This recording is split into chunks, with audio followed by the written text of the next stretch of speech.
Sejam muito bem-vindos ao episódio número 3 do nosso Pensa Podcast, comigo, Bruno Martinelli, e recebendo hoje uma pessoa super especial. Pensa Podcast é aquele bate-papo feito para que possa levar você a pensar. E hoje eu tenho aqui comigo uma personalidade, um cidadão brasileiro com um serviço prestado à nação e que continua prestando, que eu tenho certeza que você vai gostar muito de ouvir.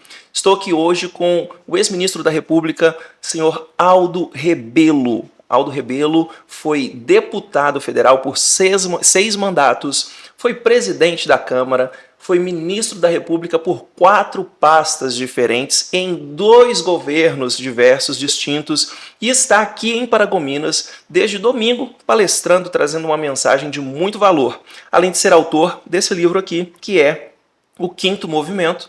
E, sem perder mais nem um minuto, vamos receber, conversar com esta personalidade, senhor Aldo Rebelo. Seja muito bem-vindo, ministro. Obrigado pela sua presença aqui. Muito obrigado pelo convite, Bruno. É uma alegria poder partilhar com você e com nossos internautas aqui em Paragominas dessa conversa sobre temas de interesse de Paragominas, do Pará, da Amazônia, do Brasil e, como se trata de Amazônia, do mundo. A Amazônia ocupou o lugar de honra na geopolítica internacional. Então, é isso o que nos motiva também a essa temporada aqui no Pará, a nossa Amazônia, a nossa passagem aqui por Paragominas, aproveitando o convite gentil da presidente do Sindicato Rural, doutora Maxiele,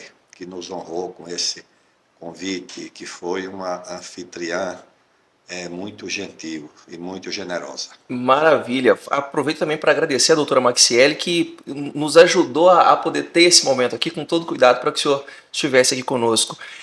Ministro, primeiro já vamos definir como chamá-lo. É estranho falar ex-ministro e é muito comum ver todas as pessoas tratando o senhor por essa forma, lhe chamando de ministro, né? Como é que é isso? O senhor se importa? O senhor prefere que seja assim? Como que o senhor gosta de ser chamado? Eu sou, assim, diferente a esse tratamento, porque geralmente as pessoas costumam usar o tratamento da última função que você ocupou, tá certo? Mas eu sou jornalista, trabalho até hoje como jornalista, faço às vezes os meus trabalhos assim para empresas ou áreas de comunicação como jornalista, fui deputado, fui ministro e fui presidente também, presidente da UNE, da União Nacional dos Estudantes. Os meus colegas de UNE até hoje me chamam de presidente. Ele chama de presidente, né? Vou chamá-lo de ministro, pode ser? Pode ser. Perfeito. Já quero começar dizendo o seguinte, né?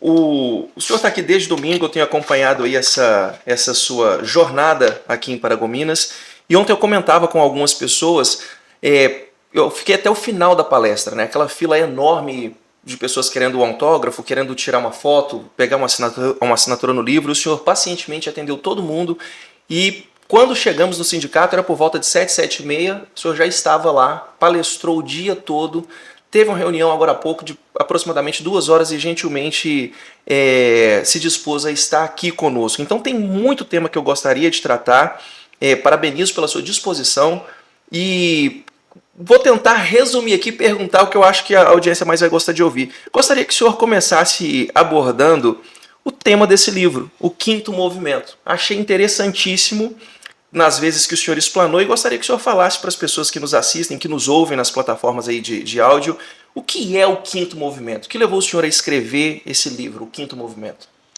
O Quinto Movimento, Bruno, na verdade, é a reunião das minhas experiências.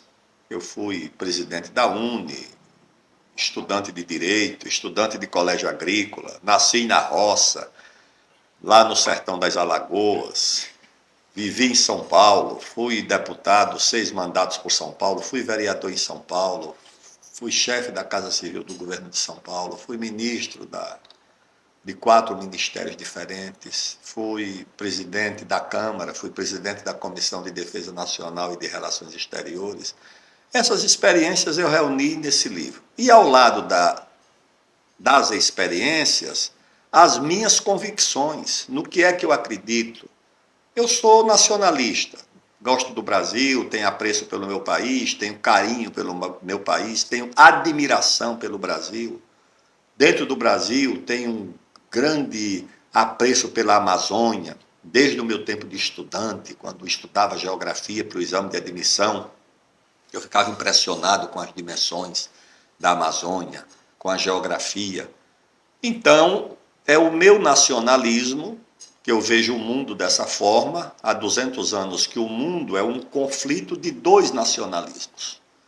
O nacionalismo dos países fortes, dos países dominadores, dos países que impõem a sua vontade ao mundo porque são poderosos. E o outro nacionalismo é o nacionalismo que se contrapõe a esse nacionalismo da dominação, é o nacionalismo defensivo, daqueles que querem se proteger da agressividade e da tentativa de domínio dos países fortes. Esse é o nacionalismo dos que querem sobreviver, que é o do Brasil. Então, eu procuro defender esse nacionalismo, divido a história do Brasil em 4 períodos, 4 movimentos, por isso que o livro chama Quinto Movimento, porque o primeiro movimento é a formação do território, que é uma epopeia. O Brasil se formou como um continente. Se você imaginar lá da fronteira sul do Brasil, lá no Chuí, até o ponto extremo norte, ali na Serra do Caburaí, na nascente do rio Ailã, lá na fronteira com a Guiana, se você imaginar aqui do Cabo Branco, na Paraíba, que é o ponto extremo leste, até a Serra da Contamana, lá na nascente do rio Moa, na fronteira do Acre com o Peru, o Brasil é muito grande. Isso nós conquistamos há 300 anos quase. É o primeiro movimento, formar esse território. O segundo movimento é fazer a independência. Tem hoje país no mundo lutando para ter independência que não consegue. Os palestinos querem ter independência e até hoje estão lutando por isso. Angola, Moçambique conquistaram um dia desse. Não tem 50 anos, 30 anos, 40 anos. O Brasil conquistou a sua independência e mantendo a unidade do território, que não foi fácil. Teve guerra civil no Brasil, teve gente que tentou separar o Brasil. O Nordeste mandou gente lá para os Estados Unidos com dinheiro para comprar armas para fazer um país lá, que era a Confederação do Equador.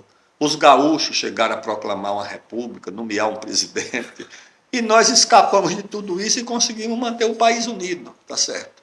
Esse é o terceiro movimento. O quarto movimento é a formação da economia. O Brasil hoje é uma economia industrializada, fabrica aviões. O Brasil é uma economia forte na área da agricultura, da pecuária. Então, o Brasil tem uma economia muito forte. E esse é o quarto movimento, formar essa economia do Brasil, industrializar o Brasil, essa agricultura, essa pecuária que é respeitada no mundo, competitiva, que assusta os competidores no mundo. Isso é o quarto movimento. Aí o Brasil mergulhou numa confusão, numa desorientação, o país se dividiu. Hoje querem dividir o país entre esquerda e direita. Uns dizem, não, o país está ameaçado pelo comunismo. Qual é o comunismo que está ameaçando o Brasil? Aí o outro diz, não, o Brasil está ameaçado pelo fascismo. Qual é o fascismo que está ameaçando o Brasil? Eu não vejo o Brasil ameaçado nem pelo comunismo, nem pelo fascismo. O que ameaça o Brasil é o Brasil não voltar a crescer. É o Brasil ser paralisado. É o Brasil perder a oportunidade de desenvolver a Amazônia, por exemplo. É isso que ameaça o Brasil. Não é o comunismo nem o fascismo, que 90% da população não sabe mais nem o que é isso. Certo? Não é esquerda e direita. São movimentos que se perderam, né? Hoje você não tem uma esquerda que é esquerda, você não tem uma direita que é direita. E o que é ser esquerda no Brasil hoje em dia? Tá certo? É a ONG, que é de esquerda, é defender essa pauta dos costumes. No meu tempo não era. No meu tempo ser de esquerda era ser nacionalista, tá certo? Era querer mudar o mundo e querer mudar o Brasil. Não era pauta de costume, não era pauta de comportamento. Nós não estávamos interessados nisso. Nós nos considerávamos jovens, estudantes, militantes, todo mundo igual. Ninguém queria saber qual era a orientação sexual de um ou de outro, cada um escolhia. Isso não era conversa, isso não era assunto. Isso ninguém cuidava da vida privada de ninguém, tá certo? Ninguém ficava preocupado em dividir o Brasil entre preto e branco, entre homem e mulher, entre quem era isso ou quem era... Ninguém estava preocupado com isso, era mudar o mundo, mudar o Brasil. Hoje em dia é a pauta dos costumes. É isso que é ser de esquerda? No meu tempo nunca foi. Ser de direita é o quê? Tá certo? Ser de direita é ser contra essa pauta dos costumes? Também não resolve. O Brasil tem que se dividir entre quem é nacionalista e quer defender o país e o desenvolvimento do Brasil e quem quer entregar o Brasil para o europeu e para o americano. É isso que divide o país. E a Amazônia em si, né? E a Amazônia principalmente. Aconteceu um fato interessante que um amigo me questionou, né, quando viu nas minhas redes sociais que o senhor estava aqui. Ele falou assim, mas espera aí não é um reduto bolsonarista? Esse cara tá falando no sindicato dos produtores, mas esse cara não é de esquerda? Como é que teve essa abertura? Como é que ele chegou aí? E aí eu fui questionar, né, algumas pessoas, e aí uma pessoa falou algo interessante. Ela falou assim, não, Bruno, ele é um nacionalista. Se você for pegar o movimento da esquerda antigo, principalmente lá no sul ainda tinha muito disso, a esquerda não era isso que a gente vê hoje. Ele é um nacionalista, ele defende pautas que nós defendemos, como a questão da Amazônia, da produção, protegendo o meio ambiente, que casa muito com isso que o senhor está falando agora, que não é polarizar de um lado ou polarizar de outro, mas é ter um interesse que é em prol da pátria, do país. Eu até queria fazer a próxima pergunta, já introduzindo esse tema Amazônia. O senhor fala muito na proteção da Amazônia, e fala a respeito de como os outros países, as potências que hoje dominam o mundo, brecam o nosso crescimento por meio de impedir que as coisas aconteçam na Amazônia, mas o senhor trouxe uma pauta, um tema que eu ainda não tinha ouvido falar com tanta veemência e clareza, que é proteger a Amazônia, mas garantir a segurança alimentar. Até então não tinha visto ninguém falar acerca desse tema. Como é que é isso para o senhor, essa proteção da Amazônia, mas garantindo a segurança alimentar? Isso envolve um tema que é muito discutido e às vezes pouco compreendido, que é a questão da democracia. Muita gente acha que democracia é só o direito de votar a cada 2 anos, a cada 4 anos, para presidente, vereador, ministro ou prefeito, etc. Muita gente acha que democracia é só ter o direito de falar, de escrever, de se pronunciar. E esquece que democracia também envolve direitos que não são individuais ou que não são apenas políticos. O direito de tomar café da manhã, almoçar e jantar é também um direito na democracia. A classe média não acha isso relevante. Isso não é um tema que a classe média se interesse, porque a alimentação não é uma preocupação importante para ela. Para o pobre tá certo? O pobre tem que cuidar da feira. Chega sexta-feira ou sábado, tem um negócio chamado feira. A dona de casa já olha para o marido, já querendo dizer... E aí? Exatamente, o dinheiro da feira. Porque sem feira não tem café, não tem almoço, não tem janta. O menino já começa a segurar na barra da saia da mãe, querendo comer, querendo isso. A população, o povo se preocupa com a alimentação. Se você se preocupa com a alimentação, você tem que se preocupar com quem produz a alimentação. Quem é que vai garantir que tenha carne, frango, feijão, arroz, milho? Quem é que vai garantir? É quem está na roça produzindo. Então você não tem que olhar para um produtor rural, para um criador, com uma maneira ideológica. Se ele é de direita ou se ele é de esquerda, se ele é de centro, se ele pensa como você ou se ele não pensa. Eu não estou interessado nisso. Gostaria que todos os produtores rurais pensassem como eu, defendessem o que eu defendo e que quando eu fosse candidato todos eles votassem em mim. Tá certo? Era o cenário ideal. Mas se isso não é possível, eu tenho que olhar para eles não pelo que eles pensam, eu tenho que olhar para eles pelo que eles fazem. Eu olho assim e digo, o que ele está fazendo é importante para o meu país, é importante para o povo ou não é? Essa vaca que ele está criando, esse milho que ele está plantando, essa soja que ele está plantando, é importante para garantir a segurança alimentar, a democracia da mesa, porque tem a democracia da urna, mas tem a da mesa também. É ter acesso à comida barata, compatível com o ganho, com a renda. Então essas pessoas precisam ser compreendidas pelo que elas fazem e não pelo que elas pensam, tá certo? Aí eu olho e digo, não, ele não votou em mim, portanto, eu não tenho nada a ver com ele, não. Eu preciso assisti-lo. Exatamente, eu tenho que pensar no que é que ele está fazendo. E às vezes as pessoas não compreendem isso, certo? O produtor rural ele pode ter lá sua tendência política mais conservadora, mais isso ou mais aquilo. Eu não estou atrás dessa ideia. Eu estou atrás de proteger o que ele faz. O que ele faz é importante para o povo. A comida chegar barata na mesa do trabalhador depende da qualidade, do volume, da escala, da dedicação dessas pessoas. Ela está lá dentro da roça, cuidando da vaca, cuidando da soja, cuidando do milho, cuidando disso, cuidando daquilo, cuidando do feijão, cuidando do arroz. É isso o que produz a segurança alimentar. E hoje em dia a imprensa não cuida disso. O Ministério Público, todo o Ministério Público tem um departamento, tem uma comissão de meio ambiente, tudo bem, é importante. Mas por que não tem uma comissão também de segurança alimentar? Porque o promotor não julga isso importante. Porque para ele isso não é uma coisa decisiva. O salário do promotor não leva ele a se preocupar com segurança alimentar, porque ele não vai sofrer nunca de insegurança alimentar. Mas o pobre sofre. Então, todo o Ministério Público deveria ter uma comissão também. O Congresso, o governador, os produtores rurais deviam exigir. O Ministério Público vai ter que ter uma comissão de segurança alimentar. Vai ter um preocupado com o meio ambiente e vai ter outro preocupado com a mesa, com a segurança alimentar do povo, que é também uma preocupação de interesse público e, portanto, deveria ser também uma preocupação do Ministério Público. A OAB deveria exigir que todo o Ministério Público do Estado e o Federal tivesse também uma área destinada a proteger quem produz alimento. Mas não está preocupado com isso. O que produz alimento geralmente já é visto como suspeita de ser um criminoso ambiental. Isso está errado. O senhor fala bastante acerca do papel da Amazônia no cenário econômico mundial. O senhor explanou nas suas palestras acerca da Amazônia ser tema nesses fóruns, na COP e em vários outros eventos, né, de ordem mundial que tratam sobre esses temas de interesse internacional. E ontem o senhor falou algo que me chamou muita atenção. Gostaria que o senhor comentasse um pouco sobre os números da Amazônia, a relevância que ela tem no planeta e, em especial, o porquê o Pará tem um papel fundamental nesse movimento. Gostaria que o senhor falasse um pouco disso.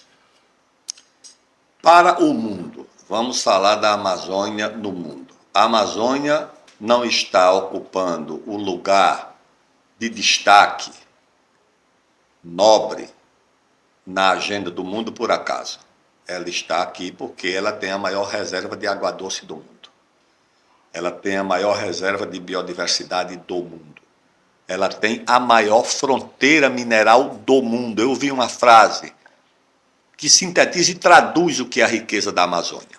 É atribuída a um geólogo da Vale do Rio Doce, que pegou a tabela periódica dos elementos e diz: essa tabela periódica está toda na Amazônia. Ou seja, tudo que tem na tabela periódica tem na Amazônia. Tem país que tem uma riqueza só. A Noruega tem só o petróleo do Mar do Norte, não tem mais nada. É uma terra que não tem essa riqueza. Já garantiu a vida dos noruegueses pelos próximos 200 anos. A Amazônia tem a fronteira mineral do mundo, a Amazônia tem a biodiversidade do mundo, a Amazônia tem a reserva de água doce do mundo, a Amazônia tem a maior floresta tropical do mundo. E para o Brasil, a Amazônia representa 60% do nosso território. Ou seja, é a musculatura do Brasil.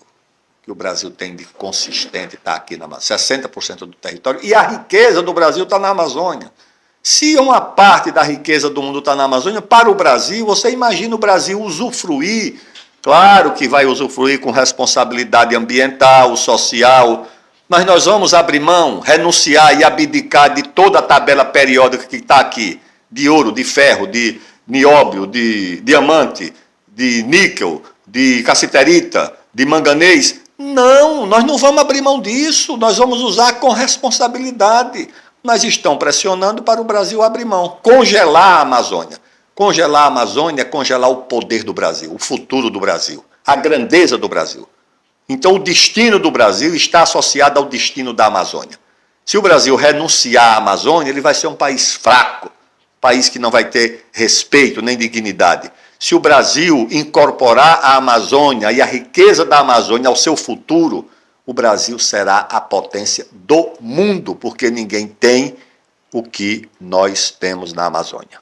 É o maior potencial de expandir a capacidade produtiva no que se refere a alimentos hoje é no Brasil. E qual é o papel do Pará? Quando se fala em Amazônia, como o senhor vê o papel do Pará dentro desse movimento de trazer a Amazônia para o centro das atenções, explorando da forma correta? Porque o Pará é a vanguarda, é a locomotiva da Amazônia. Aqui é onde está a fronteira mineral decisiva, é aqui. Já em operação, como o Carajás, que responde por boa parte da balança comercial do Brasil, porque o Sul e o Sudeste, principalmente São Paulo, é deficitário. São Paulo importa mais do que exporta, São Paulo gasta muito no turismo, gasta em dólar. E quem cobra essa conta em dólar? O Mato Grosso e o Pará, com grãos e com minério. O Pará exporta energia para o Sul. O Pará produz muito mais energia. Essa usina de Belo Monte e Tucuruí produzem muito mais energia do que o Pará e a Amazônia consomem. Essa energia é exportada para o Sul. Você acha que isso é reconhecido? Você acha que o pessoal reconhece que as contas externas do Brasil são saudáveis porque o Pará é um grande exportador de minério de ferro?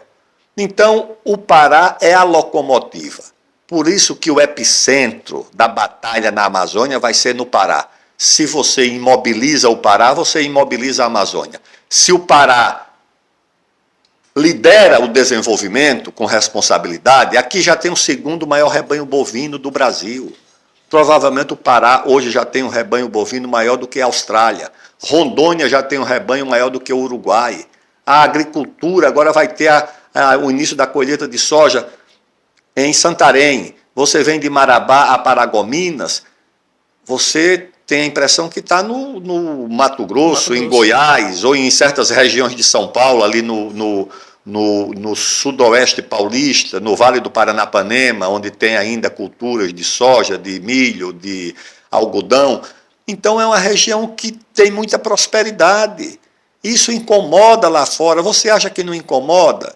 Quando o Brasil amplia sua produção agrícola e pecuária, ele tira mercado dos Estados Unidos. Você vai tirar mercado logo dos Estados Unidos, de um país forte, agressivo, cioso dos seus direitos. Não, tem que arrumar uma confusão para esses brasileiros. Estão tirando o mercado nosso. Estão derrubando o nosso lucro, porque como é competitivo, amplia a produtividade, derruba o preço. Derruba o preço deles também. E obriga o governo americano a aumentar o subsídio dos agricultores. Então eles olham e dizem, não, tem que ir para cima desse pessoal, não pode, não dá para aceitar que o Brasil ocupe o nosso mercado, derrube o nosso lucro e ainda obrigue a aumentar o subsídio do Tesouro Americano.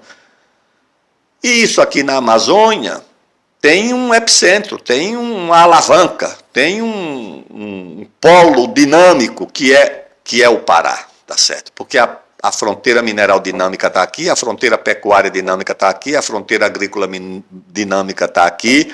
É uma civilização mais antiga, né, com uma bela metrópole que é Belém, tanto é que vai sediar a COP25, não é por acaso? Então é no Pará que vai se dar a batalha decisiva para a Amazônia e para o Brasil. Maravilha.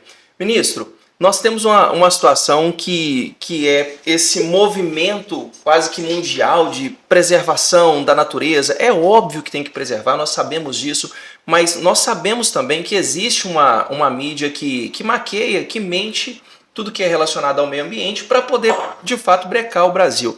A minha pergunta é, diante desse cenário mundial, né, desse desespero dos Estados Unidos ao ver a ameaça da China em relação a liderança do poder mundial e tudo mais, essa agenda americana com o secretário de governo visitando o Brasil, pressionando o Brasil, e do atual governo federal, mais especificamente com a ministra do Meio Ambiente que nós temos hoje, qual é o caminho qual é a solução para que nós, quando eu digo nós, os cidadãos mesmo, os moradores da Amazônia, as pessoas que têm, que vivem aqui, que fazem esse movimento, os produtores, qual é o caminho? O que é que precisa ser feito para que a gente consiga ser resistência, para que a gente consiga fazer esse movimento na Amazônia da forma correta e não ceder a essas pressões internacionais e, de certo modo, até nacionais, por meio de um governo que tenha um pensamento de coibir a produção rural, de inibir o produtor, tratar o produtor como um inimigo e não como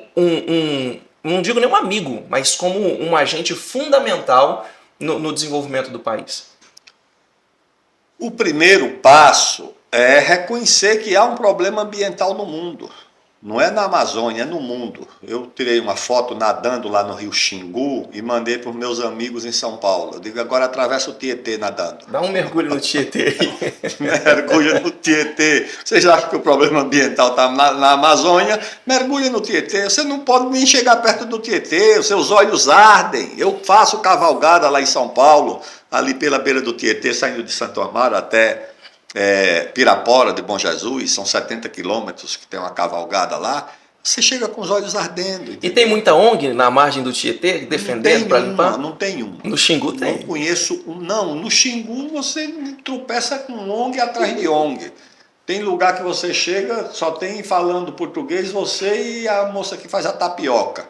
Todo mundo falando inglês. Eu não vejo isso em São Paulo, tá certo? Não vejo ninguém interessado na seca do Nordeste. Quando a vaca morre por falta d'água, quem vai lá é o quê? O Exército, com a Operação Pipa, tá certo? Pega um tenente, um cabo, um soldado, para levar um caminhão-pipa para distribuir água. É essa conversa fiada. Mas tem um problema ambiental, tudo bem. Agora o seguinte, é só o problema ambiental? Não. Tem o interesse comercial, o interesse geopolítico. Foi feito agora o Congresso da ONU, da Biodiversidade. Todo o país tem que proteger, não. O Brasil propôs que todo o país protegesse 30% da biodiversidade. Os ricos disseram não, vai ser uma meta global. Porque na meta global, ele não precisa proteger nada e o Brasil pode proteger mais. E na média, deu 30%, o Brasil com 60% e ele com 0%. Então isso é uma coisa normal no mundo, os interesses das nações, dos países. Mas aqui nós precisamos rejeitar essa agenda imposta de fora para dentro. Eles só querem discutir a Amazônia em torno de 2 temas. Eu vejo lá em São Paulo. A televisão quer discutir. CNN, Globo News, não sei quem. 2 temas. É queimada e desmatamento. Eu digo, e o povo que vive na Amazônia? Ninguém está preocupado com isso? Tem 27 milhões de brasileiros vivendo lá. Tem 600 mil meninos e meninas estudando nas universidades. Tem 300 mil estudando em escolas técnicas. Você vai fazer o que com eles? Eles vão terminar o curso e vão se abraçar com a seringueira, com a castanheira? Não vão ter um trabalho, um emprego, que depende do desenvolvimento, depende da atividade produtiva? Então, na agenda da Amazônia, nós temos que incorporar 2 temas. O meio ambiente, que é natural, e o desenvolvimento. O morador da Amazônia tem tanto direito ao desenvolvimento quanto de São Paulo, do Rio Grande do Sul, de Pernambuco ou de Alagoas. Ele não é um brasileiro que pode ser excluído do direito ao desenvolvimento. Você vai se preocupar com a castanheira, com a seringueira, mas vai se preocupar também com o brasileiro que está vivendo aqui, tá certo? Ele precisa também de...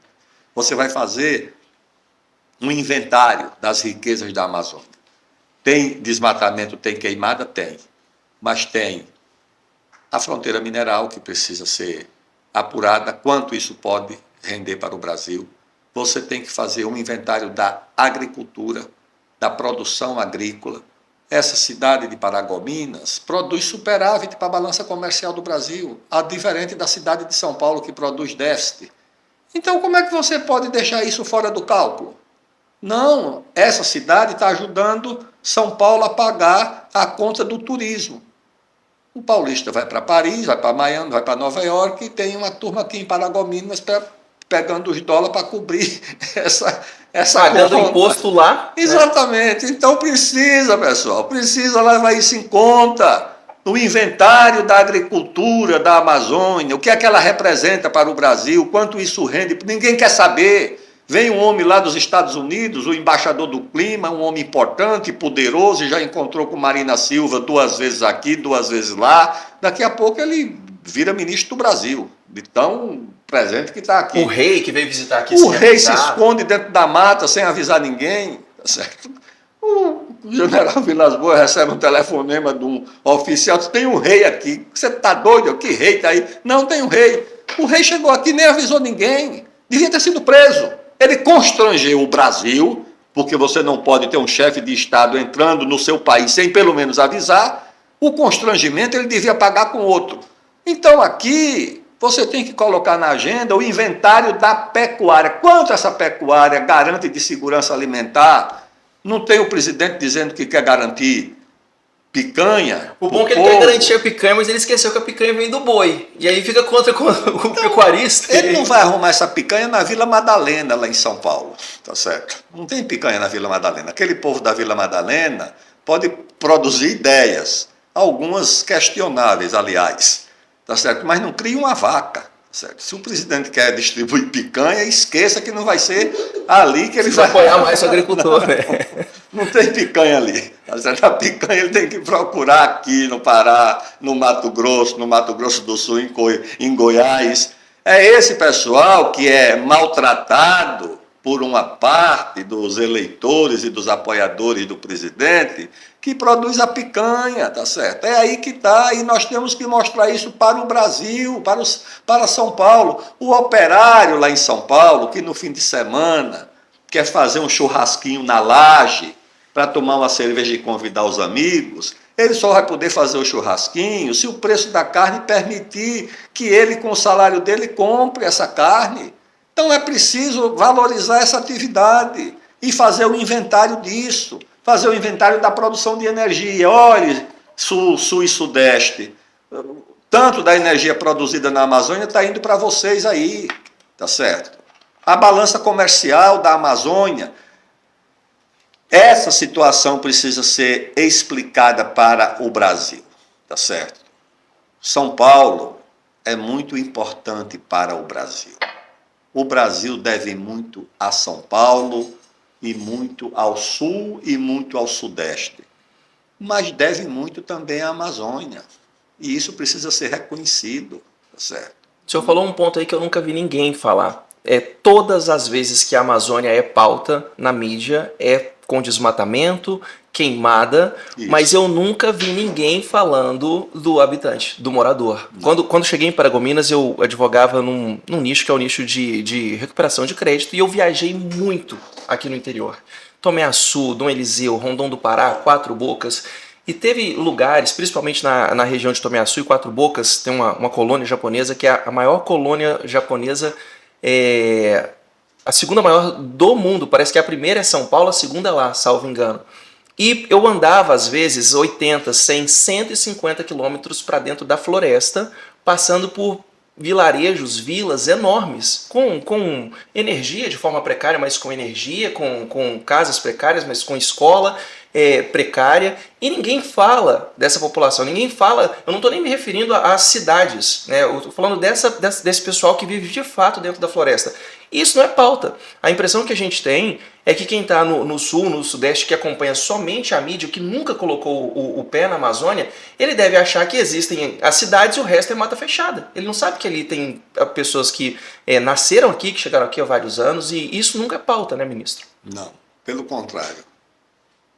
É ignorado por alguns, porque desconhecem, e ignorado por outros por conveniência, porque não interessa mostrar que aqui tem uma população que é maior do que a população do Uruguai e do Paraguai somadas, é maior do que a população da Holanda, é 2 vezes a população, mais de 2 vezes a população de Portugal, que vive na Amazônia. Mas você exibir a presença dessa população é como admitir que ela também precisa ter direitos.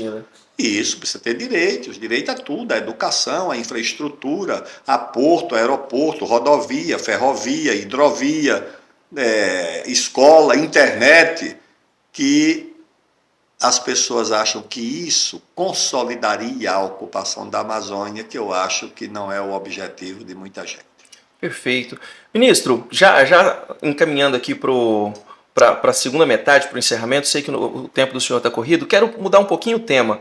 É muito comum, quando um presidente é eleito, haver aquela briga por ministérios, né? Todo mundo querendo ministério, aquela coisa, e gente se oferecendo, um lobby muito grande. E a sua trajetória traz algo muito peculiar. O senhor foi ministro por 2 presidentes diferentes, presidente Lula, presidente Dilma, e por 4 pastas diferentes. E isso, na minha leitura, demonstra uma competência e uma credibilidade muito grande, até pela diferença entre as pastas. Como é que foi isso? Como é que é essa sua trajetória como ministro? O que o senhor acha que o credenciou ao primeiro trabalho e depois do primeiro aos outros 3, com todos esses anos de diferença e essa diferença entre as pastas? Vamos tomar por disciplina. Na área política, eu fui o líder do governo do presidente Lula, fui o primeiro líder do governo dele, depois eu fui o ministro da coordenação política do governo e fui presidente da Câmara, mesmo sendo deputado de um partido muito pequeno. O PCdoB tinha 10, 12 deputados. Eu acho que isso é uma escolha dos outros deputados e você ter uma relação de compreensão, de ajudar a construir caminhos, saídas, soluções na política. Então, eu acho que me credenciei porque nas funções, na época do presidente Fernando Henrique, eu fui presidente da Comissão de Relações Exteriores e de Defesa Nacional. Tive uma boa relação com a oposição e com o governo. Então, na parte da política, você ajuda a construir soluções. Depois eu fui relator do Código Florestal. Foi uma dificuldade grande, 200 audiências públicas, conflito entre produtores rurais e ambientalistas, mas nós chegamos numa solução que reuniu, não o consenso, mas 410 votos favoráveis, de todos os partidos. Ficaram 62 contra. Quando chegou a época do esporte, a Copa do Mundo, a dificuldade, a presidente Dilma diz, olha, você pode ajudar, porque ela viu, eu fiz o Código Florestal, eu ajudei na presidência da Câmara a resolver um monte de problema. Então, o Aldo vai ajudar a fazer a Copa. Então, eu fui para o Ministério do Esporte para preparar a Copa do Mundo e a Olimpíada. Chegou na época da Copa, no ano da Copa, eu precisava sair para disputar a eleição. Ela pediu para eu ficar, porque eu já estava há 3 anos no Ministério, era o último ano da Copa, eu precisava ficar. Aí eu atendi e fiquei, não disputei a eleição. Quando ela foi reeleita, ela me convidou para ser ministro da Ciência e Tecnologia. Eu fui ministro da Ciência e Tecnologia, fizemos um trabalho ali, arranjamos uma agenda para o Ministério. Aí ela me convidou para ir para o Ministério da Defesa, porque promoveu lá uma reforma e precisou de ter um nome para o Ministério da Defesa e me convidou. Eu tinha uma boa relação com os militares, já antiga, e eu fui para o Ministério da Defesa. E no Ministério da Defesa também, a minha relação com os militares produziu uma avaliação positiva da minha passagem pelo Ministério. Então, e eu sempre tive interesses pela área de defesa nacional, pela Amazônia. Eu nunca fui um deputado ligado a uma corporação. Quando cheguei na Câmara, eu fui para a Comissão de Relações Exteriores e de Defesa Nacional, porque eu não era de uma corporação profissional, eu não era do servidor público, do metalúrgico, do agrônomo da agricultura, ou da indústria, ou do banco. Eu era um deputado que tinha uma votação assim, mais do voto de opinião. Então, facilitava que eu podia transitar por áreas. Quando veio o Código Florestal, eu não era nem da Comissão da Agricultura, eu nem pertencia à comissão. Aliás, eu fui relator sendo suplente da comissão. Porque quando me convidaram, eu disse, eu não sou nem da comissão, eu não arrumo uma vaga de suplente e a gente te elege relator dessa matéria, que era muito controversa, porque dividia, o ambientalista vetava o agricultor vetava o ambientalista, e o meu nome foi escolhido por consenso, porque eu também transitava pela área da agricultura, não pela questão corporativa, por ser agricultor, mas pela questão nacional, por compreender a agricultura como um fator de desenvolvimento, fundamental ali, de geração de emprego, de redução do custo de vida. Eu vi a agricultura assim, não como um integrante de uma corporação, mas como um deputado que avaliava essa atividade como uma atividade de interesse nacional e de interesse público. O senhor se considera um bom negociador? Não posso falar sobre isso porque seria pretensioso, né? Agora só faltava essa. Quem tem que avaliar se eu sou bom ou mau negociador é quem negociou comigo. O cara, ele nem é da área da agricultura, vamos trazer ele para negociar código florestal, se ele deu conta disso, vamos trazer ele para cuidar de Copa do Mundo. Com certeza essas pessoas que escolheram sabem dessa sua habilidade para liderar pessoas. Quero lhe perguntar o seguinte: nós vivemos um momento que já vem aí se arrastando aí desde as duas últimas eleições, de uma polarização muito grande, né? Se você é contra o PT, você é fascista, você é extrema-direita. Se você é contra o Bolsonaro, a direita, então você é comunista, você é Lula. E essa polarização acaba que colocou o país numa situação onde somente duas pessoas disputaram a eleição. Como que o senhor vê o cenário atual, tendo que o presidente eleito é o presidente Lula, ex-presidente Bolsonaro numa situação onde, creio eu, a minha leitura é que farão de tudo para torná-lo inelegível? Como que o senhor vê o cenário atual? Qual é o possível futuro do Brasil nesses próximos 3 anos e meio, 4 anos até as próximas eleições? O que o senhor acha que nos aguarda aí nesse cenário político em relação à presidência?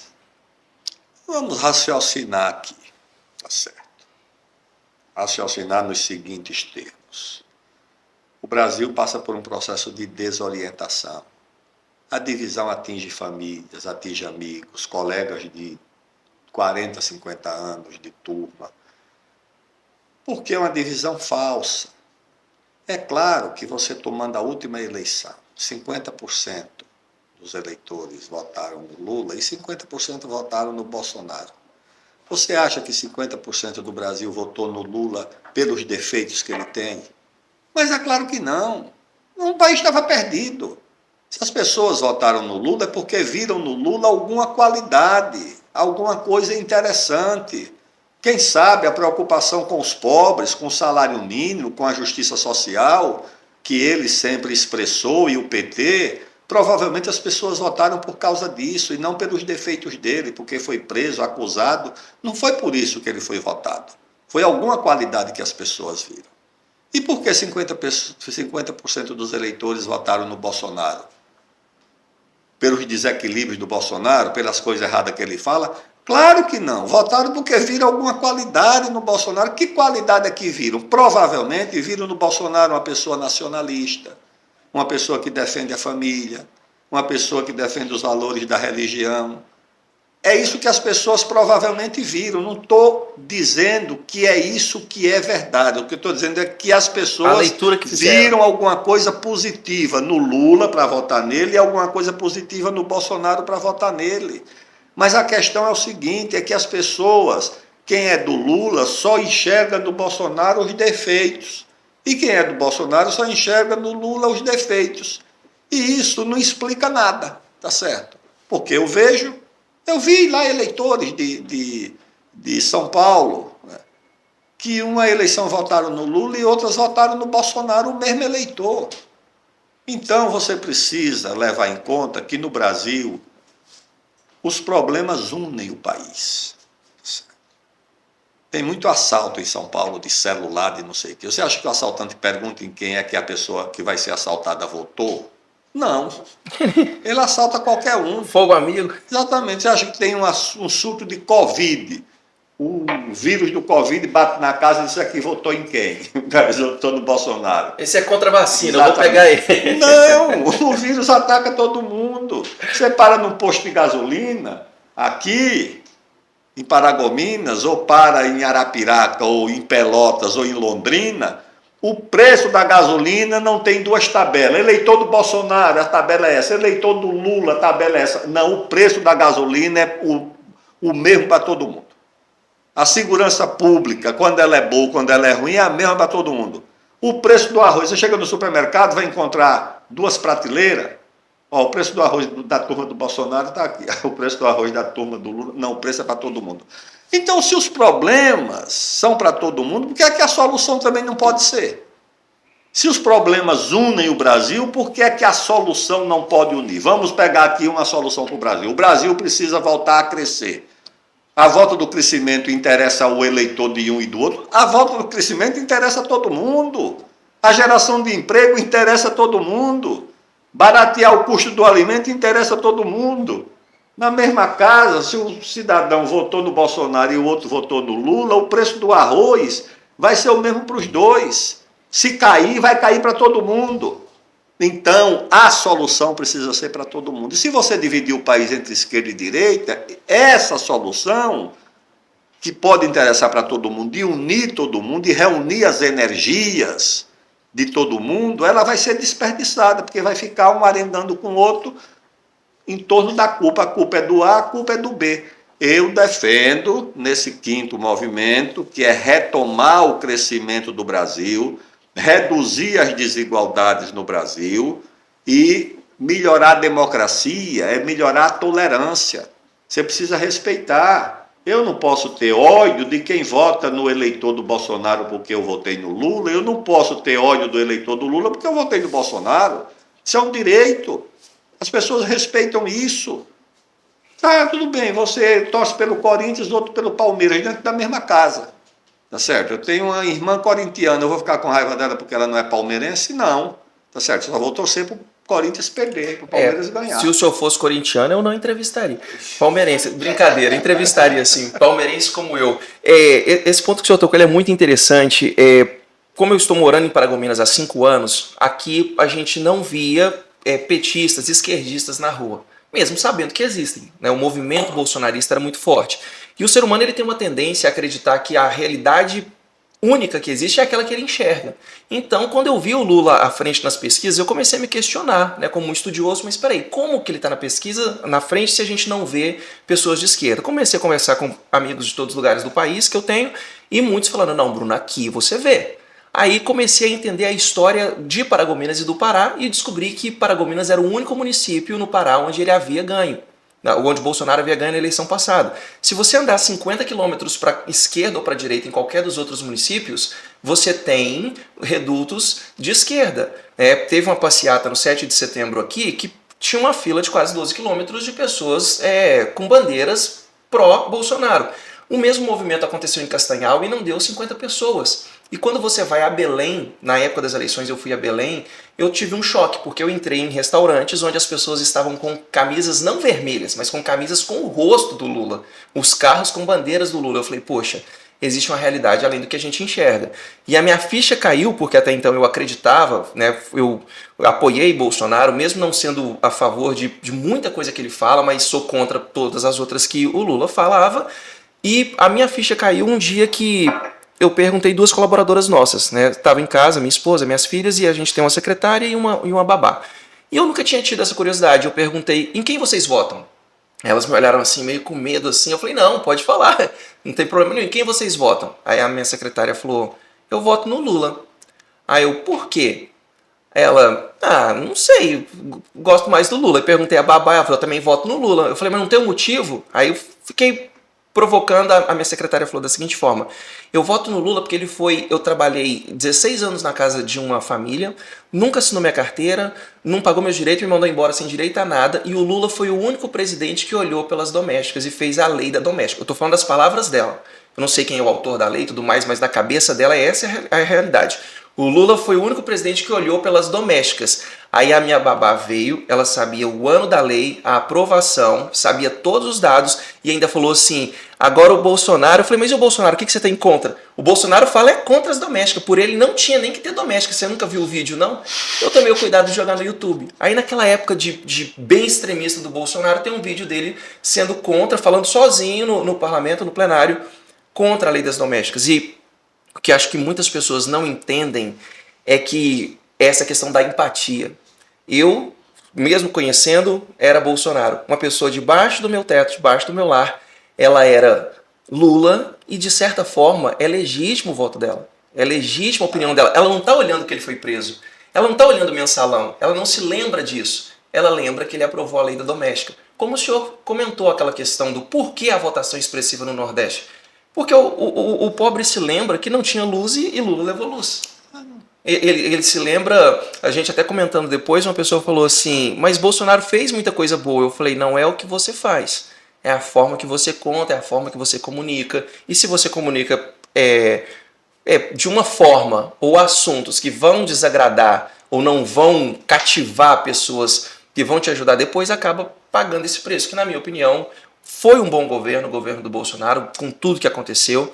Era a opção mais viável, né, dentro do momento, mas essa questão de ainda estar no imaginário popular, o Lula assistencialista, o Lula pai dos pobres, aquela coisa que levou a esse cenário. Como que o senhor vê isso? É o caso no Nordeste. O pessoal acha que é o Bolsa Família. Não foi o Bolsa Família. Foi o salário mínimo. A elevação do salário mínimo permitiu um excedente que aquele cidadão que precisava fazer um puxadinho na casa, comprar um cimento para fazer O cimento era R$ 11 o saco, não sei quanto é que está hoje. 50, por aí, não é? R$ 50 em média. Eu lembro desses preços. Então isso permitiu que o salário mínimo desse ao Nordeste a possibilidade de você fazer um puxadinho na sua casa, comprar uma moto que não tinha, se melhorasse até comprar um carro usado que não era caro. Aí depois apareceu o Minha Casa Minha Vida. As isenções de Que IPI. deu casa para muita gente. Essa coisa da luz no campo, você andava lá no interior do Nordeste, de noite era tudo escuro. O luz no campo levou luz para todo mundo. As pessoas bastavam dizer que tinha uma casa ali na roça que levava um poste e botava luz. Você acha que isso é por acaso? Você vê a alegria de uma mulher no interior do Piauí acendendo a luz e ligando a televisão para ver um jogo do Palmeiras, vamos dizer também o do Flamengo, do Corinthians, do Vasco. A alegria é muito grande. Então isso as pessoas lembram, as pessoas marcam. E os outros lembram do Bolsonaro defendendo o verde e amarelo, defendendo a família, defendendo... São coisas que as pessoas valorizam. Mas o Lula teve um apelo social muito grande e muito forte, e acho que isso explica o desempenho dele, principalmente nas áreas mais pobres, como as pessoas que trabalham com você testemunharam. Nós já estamos com o nosso tempo aqui praticamente esgotado. Tinha muita coisa que eu gostaria de perguntar. Eu sou advogado de formação, sou professor universitário, mas tem 4 anos que eu abri uma empresa de palestras e treinamentos. Eu sou especialista em comunicação e treino pessoas na área de comunicação voltada para vendas, liderança. E eu quero fazer uma última pergunta voltada para esse ponto. O senhor é um exímio comunicador, né? Ontem tinha um grande amigo, Renan, estava sentado do meu lado na hora que o senhor começou a palestrar, e eu comecei a mostrar para ele, né? Eu falei, perceba como ele entra tranquilo, olha como muda a tonalidade agora, olha como ele já dominou o público. Então, assim, a sua oratória perfeita, foi um prazer ver o senhor falar todos esses dias. Eu gostaria que o senhor falasse para as pessoas que nos assistem, tem muito jovem que acompanha isso aqui, muito empresário. Qual é, não vou dizer o segredo, porque eu não acredito que exista um segredo, mas qual é a forma, o que estudar, o que fazer, o que aprender para pessoas que querem liderar pessoas? O senhor, para mim, uma das maiores habilidades, mesmo conhecendo o senhor e a sua história há poucos dias, uma das maiores habilidades que o senhor tem é a capacidade de conseguir conciliar pessoas. É muito raro conseguir alguém com habilidade conciliadora num determinado nicho, numa determinada parcela. O senhor transitou entre várias. O fato de ter sido a relatoria no Código Florestal, na discussão do Código Florestal, e depois te jogarem uma bomba no colo que foi fazer a Copa do Mundo e não tem que ter estádio, tem que ter hospital, e o senhor transitar por áreas tão diferentes, conseguindo conciliar pessoas, ideias, ideais, opiniões. O que o senhor tem a dizer para essas pessoas que gostariam de desenvolver essa habilidade de liderar pessoas de uma forma conciliadora? Eu creio que isso reúne 2 elementos, uma aprendizagem, a experiência, que você não herda, você não traz, não é a biologia que te dá. A experiência quem te dá é o tempo. Você pode nascer com muitas qualidades, você pode nascer com talento para a música, para o esporte, você pode nascer bonito, inteligente, você pode nascer rico se tiver uma herança de família. Agora, a experiência só o tempo te dá. Então, esse é um capital importante que você... E a experiência também não é só com a idade, é com a intensidade de certas ocasiões que a vida... Eu fui presidente da UNE num momento difícil, certo? O presidente da UNE é o exercício da conciliação, porque tem 50 tendências dentro do movimento estudantil. Se você não quiser ser um tiranete para impor a sua vontade aos outros, você tem que conversar com muita gente que pensa diferente de você. Então, o movimento estudantil, para mim, foi uma escola muito importante, porque era uma coisa assim voluntária, você não estava ganhando nada, era apenas a expressão de uma causa. E você tinha que conviver ali com muitas opiniões diferenciadas.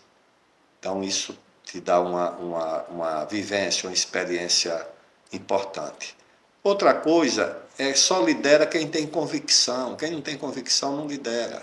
Ninguém vai atrás de uma pessoa que não tem convicção nas suas opiniões, nas suas ideias. E a convicção não é a intolerância. Pelo contrário, quanto mais você é convicto, mais você tem paciência, tem calma. Empatia. É a insegurança que dá a radicalização. O inseguro é que é sectário. O inseguro é que é intolerante. Quem tem segurança nas suas convicções e nas suas ideias tem calma. Tá certo? E a outra, além da convicção, é você também procurar conhecer, ter argumentos. Se você tem argumentos, você tem força. Você vai enfrentar um debate. Quando eu fui relator do Código Florestal, mas o senhor pensa o que sobre isso? Eu digo, eu não penso nada. Eu vou primeiro estudar, eu vou primeiro ouvir. Eu não vou dar opinião sobre o que eu ainda não entendi nem compreendi. Vou sim. Aí vamos fazer 200 audiências públicas. Eu vou ouvir o agricultor pequeno, médio, grande, a universidade, a Embrapa, a igreja, o padre, o bispo, o estudante. Vou ouvir todo mundo, as universidades. E depois disso eu vou formar uma convicção. Quando eu formei a convicção, eu digo, não, o que eu acho é isso e é assim que tem que ser feito. E vou defender esse ponto de vista respeitando o seu, tolerando. Esse povo das ONGs subia onde eu ia fazer audiência, sapateava em cima da mesa, fazia uma confusão. Eu digo, calma, peraí, pessoal, vocês estão errados, vocês não estão com a razão, não. Vamos discutir, porque é aqui que nós vamos resolver. Não vai sapatear, que não vai ganhar desse jeito. Não vai aqui fazer medo, ninguém aqui vai se intimidar. Teve um pessoal de uma ONG lá de São Paulo, chamada SOS Mata Atlântica, que disse que ia entregar uma motosserra de ouro, para os deputados. Nossa. Eu digo, quem é esse pessoal? Quando eu fui ver, recebiam 20 e tantos milhões de reais do Bradesco, por ano. Meu Eu Deus. digo, um monte de gente rica, uns bilionários lá de São Paulo, em torno dessa ONG, eu digo, não, comigo não. Eu chamei um jornalista do Valor Econômico, eu digo, olha, amanhã eu vou começar uma campanha para os agricultores tirarem a conta do Bradesco, que o Bradesco está financiando os inimigos da agricultura. Nossa. O presidente, doutor Lázaro Brandão, ligou para mim e disse, mas, deputado, o que é que está acontecendo? O que está acontecendo é que o seu banco está financiando os inimigos da agricultura. Ele disse, não, meu banco financia os agricultores. Eu digo, não é o que está acontecendo. Esse pessoal aí recebe dinheiro do seu banco e está ameaçando os deputados. Se eles quiserem discutir, nós vamos aceitar. Para intimidar, nós não vamos aceitar. Então, a outra coisa é que você precisa também ter coragem de assumir suas posições, né, suas opiniões. Então, o que eu recomendo é isso, é ter paciência, ter generosidade, compreender a posição dos outros, se colocar no lugar do outro. Por que é que o outro pensa diferente de mim? Por que é que o outro não pensa igual a mim? Qual é o problema que ele vê que eu não estou vendo? Porque ele está vendo que eu não estou. Né? Exatamente. E, ao mesmo tempo, ter as suas convicções, as suas ideias e defendê-las com argumentos, com esforço, com dedicação e com coragem. Porque ninguém segue a liderança de uma pessoa pusilânime, tá certo? De uma pessoa que vê o mundo só pelo lado do pessimismo, que não tem confiança. Ninguém vai atrás. Maravilha. Eu sou um apaixonado pelo conhecimento, né? Eu tenho 3 pós-graduações na área jurídica e depois dos meus 38 anos de idade comecei a cursar psicologia, estou no terceiro período de psicologia porque sou apaixonado pelo conhecimento. Mas tem uma coisa que eu tenho mais paixão do que o conhecimento, que o senhor fala muito, que é a experiência. Eu costumo dizer, eu tenho uma frase que eu digo sempre que eu posso não gostar de alguém, eu posso não gostar de você, mas não se discute com resultados positivos. Não tem como você discutir com uma pessoa que tem resultados excelentes naquilo que ela faz, resultados conseguidos, obtidos de forma lícita, né? E a sua trajetória, ela mostra isso. Eu quero encerrar minha fala e lhe passar para o senhor também fazer o seu encerramento, lhe rendendo uma homenagem pelo seguinte. Ao longo da nossa vida nós vamos adquirindo crenças, né? Tudo aquilo que a gente vive, vê, ouve, enxerga faz com que a gente tenha um pensamento quase que engessado acerca de algum tema. E o político, todo rico fez alguma coisa errada para ficar rico, todo político é corrupto, todo político é mau. No imaginário brasileiro, o político é muito mal visto, principalmente pelas situações de corrupção que assolam o Brasil. E era uma crença que eu tinha. Eu nunca gostei de me envolver com política até um certo momento, não admirava políticos. E isso começou a mudar de uns 4 a 5 anos para cá, por começar a conhecer algumas pessoas que foram políticos, que exerceram cargos políticos. Ontem teve uma pessoa que, quando foi fazer uma pergunta na palestra, não sei se você vai se lembrar, ela falou assim, eu vou fazer uma pergunta, mas eu não gosto muito de político, não. Você lembra que uma pessoa falou assim? E o que eu quero dizer com isso tudo? O senhor é uma pessoa que personifica o que eu acredito ser a esperança. O Brasil ainda tem esperança. Né? Um homem que exerceu 6 mandatos como deputado, um homem que ocupou 4 pastas, liderou diversas comissões, que já podia tranquilamente estar curtindo a sua aposentadoria, podia estar viajando o mundo, palestrando. O senhor está no interior do Pará, uma cidade a 300 quilômetros da capital, vai voltar de carro, o senhor está desde domingo. Eu não vi o senhor fazer cara feia um momento, eu não vi o senhor deixar de responder uma pessoa, o senhor respondeu todo mundo que veio falar contigo. Eu fui gravando algumas coisas que o senhor falou durante esses dias. Teve uma hora que o senhor falou assim, porque na época da Copa do Mundo, não me lembro se foi da Copa do Mundo do Código Florestal, o senhor falou que teve mais de 200 audiências públicas em diversos municípios. Eu não me lembro o número agora, não lembro se foi 200 audiências ou 200 finais de semana, alguma coisa assim, sem ir na sua casa. Quanto tempo o senhor passou finais de semana sem ir na sua casa? O que eu quero dizer pessoas como o senhor faz a gente ainda ter um pouco de fé no sistema, na política, porque o brasileiro está carente de figuras assim. É muito fácil olhar e falar, poxa, esse cara tá mamando na teta do governo, 5 mandatos como deputado. Peraí, olha a história dele. Quando eu fui pegar a sua biografia, fui estudar a sua biografia no site da Câmara, não cabe em uma página a quantidade de comissões que o senhor participou. Cada comissão dessa, cada presidência dessa, quantas reuniões. Então, assim, eu quero como brasileiro, como cidadão brasileiro, reconhecer esse trabalho, reconhecer o fato do senhor estar até hoje exercendo esse nacionalismo. O senhor personifica de fato o que é nacionalismo. As pessoas precisam conhecer mais a sua história. Os jovens precisam conhecer mais a sua história. Esse movimento que o senhor está fazendo, esse trabalho orgânico de formiguinha, de ir de cidade em cidade, sentar, conversar com as pessoas, ele é poderoso. Mas no digital também, no que depender de mim, eu vou te divulgar, eu vou mandar para as pessoas que eu conheço, para que mais pessoas conheçam a sua história e entendam que tem gente boa assim. Tem gente que trabalha, tem gente que se preocupa com o país. Enfim, faltam palavras. O senhor está de parabéns. Fica aqui como cidadão brasileiro o meu reconhecimento, o meu apreço pela sua trajetória, pelos serviços que o senhor ainda está prestando. Tá? Muito obrigado, parabéns pela sua história, pela sua trajetória. Obrigado, Bruno. Obrigado mesmo. De fato, hoje eu não tenho mandato, não tenho cargo. E estou aqui por minha vontade e por minha conta, por minha convicção. O que eu acho que mais importante do que cargo e do que mandato é você ter uma causa. O que te mobiliza é uma causa. O resto tudo cansa, o resto tudo passa. Como dizia um amigo meu lá em São Paulo, tirando o motorista e o cobrador, o resto é tudo passageiro. Mas a causa não é. E eu tenho uma causa, tá certo? A causa é o Brasil. Eu acho o Brasil um país admirável, um país que merece você dedicar a sua energia, a sua experiência. E no Brasil, a Amazônia, com a qual eu tenho uma relação desde menino, né? Quando estudava geografia, que eu tenho esse encanto. Então eu estou aqui por causa exatamente desse objetivo, desse plano. Em certo momento da vida, de fato, você almeja ter um cargo, ter uma função, ter isso, ter aquilo. Você acha aquilo importante, interessante. A partir de um certo momento, isso não é o mais importante. Você pode ocupar cargo, você pode ocupar mandato, pode. Mas o mais importante para você não é isso. O mais importante para você é ter uma causa mobilizadora, uma causa que te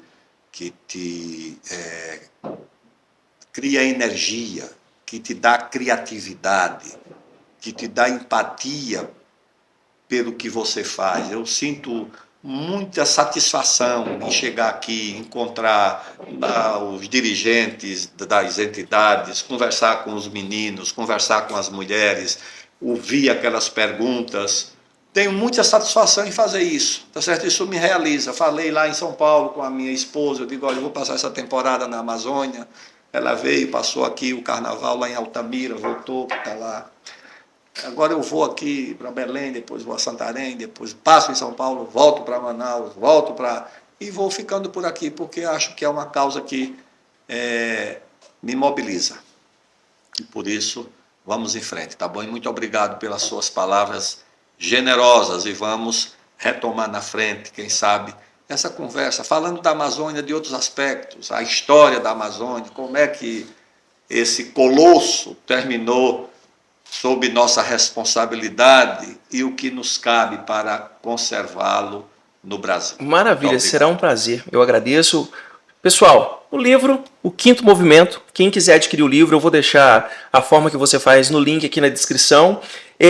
Muitíssimo obrigado por você que está conosco até agora. Esse foi o terceiro episódio do Pensa Podcast, o bate-papo que foi criado para te levar a pensar, recebendo essa figura ilustre, que é o nosso ex-ministro da República, senhor Aldo Rebelo. Esteja conosco no próximo episódio. Para você que quiser ser um apoiador, um patrocinador também, vou deixar as informações aqui. Ministro, muito obrigado, vida longa ao senhor, e com certeza vamos repetir mais papos como esse. Obrigado, Bruno. Obrigado. Até breve, se Deus quiser.